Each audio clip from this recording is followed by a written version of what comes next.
کیا سارے گھر والوں کی طرف سے ایک جانور کی قربانی کافی ہے؟ تو اس سلسلے میں نبی صلی اللہ علیہ وسلم نے دونوں طریقوں پر قربانی کی. حج کے موقع پر آپ نے 100 اونٹوں کی قربانی دی، لیکن دوسری طرف ایک اور موقع پر آپ صلی اللہ علیہ وسلم نے اپنے سارے گھر والوں کی طرف سے ایک بکری کی قربانی کی. تو اس سے کیا پتہ چلتا ہے کہ جتنی حیثیت اور استطاعت ہو، موقع کی مناسبت سے اتنی قربانی کی جا سکتی ہے. حضرت عطا بن یسار روایت کرتے ہیں کہ میں نے ابو ایوب انصاری رضی اللہ تعالی عنہ سے پوچھا کہ آپ رسول اللہ صلی اللہ علیہ وسلم کے زمانے میں قربانیاں کیسے کرتے تھے، یعنی اس دور میں آپ کا طریقہ کیا تھا. انہوں نے کہا کہ ایک آدمی ایک بکری کی اپنی طرف سے اور اپنے اہل خانہ کی طرف سے قربانی کرتا تھا. گویا ایک قربانی ایک انسان کی اپنی طرف سے، قربانی کرنے والے کی اپنی طرف سے اور باقی گھر والوں کی طرف سے بھی ادا ہو جاتی ہے، اور وہ خود بھی اس میں سے کھاتے تھے اور دوسروں کو بھی کھلاتے تھے.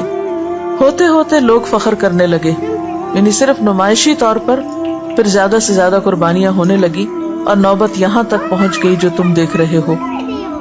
یعنی صرف ایک پر کفایت نہیں کی جاتی، محض دکھاوے کے لیے یا شان و شوکت کی خاطر زیادہ سے زیادہ تعداد بڑھا لی جاتی ہے. اور پھر عموماً یہ بتایا جاتا ہے کہ جو صاحب نصاب ہے، جس پہ زکوٰۃ ہے، وہ قربانی کرے. لیکن ہم دیکھتے ہیں کہ اللہ کے رسول صلی اللہ علیہ وسلم تو کبھی بھی صاحب نصاب نہیں ہوئے. ان کے ہاں تو کبھی بھی اتنا مال جمع نہیں ہوا کہ آپ اس میں سے زکوٰۃ نکالیں یا کچھ اور.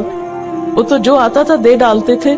اور یہاں تک حالت تھی تنگ دستی کی کہ حضرت عائشہ رضی اللہ تعالیٰ عنہا سے روایت ہے کہ جب سے آل محمد مدینہ میں آئے، یعنی آپ صلی اللہ علیہ وسلم کی فیملی جب سے مدینہ میں آئی، کبھی مسلسل 3 رات تک گندم کے آٹے کی روٹی سے سیر نہیں ہوئی، یہاں تک کہ آپ صلی اللہ علیہ وسلم وفات پا گئے. یعنی 3 دن بھی مسلسل روٹی نہیں پکی آپ کے گھر میں تھرو آؤٹ مدنی پیریڈ، پھر بھی آپ قربانیاں کرتے رہے. تو یہ قربانی پھر اصل میں کیا ہے؟ محبت کا اظہار ہے. اس کے لیے ضروری نہیں کہ آپ کے پاس اتنا سونا ہو یا اتنی چاندی ہو یا اتنا بزنس ہو یا اتنا بینک بیلنس ہو.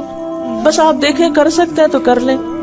آپ صلی اللہ علیہ وسلم 10 سال مدینہ میں رہے اور ہر سال قربانی کی. اسی لیے آپ نے فرمایا، ابو داؤد کی روایت ہے، اے لوگو، بے شک ہر گھر والوں کے ذمے ہر سال قربانی ضروری. ان علی کل اہل بیت فی کل عام اضحیہ.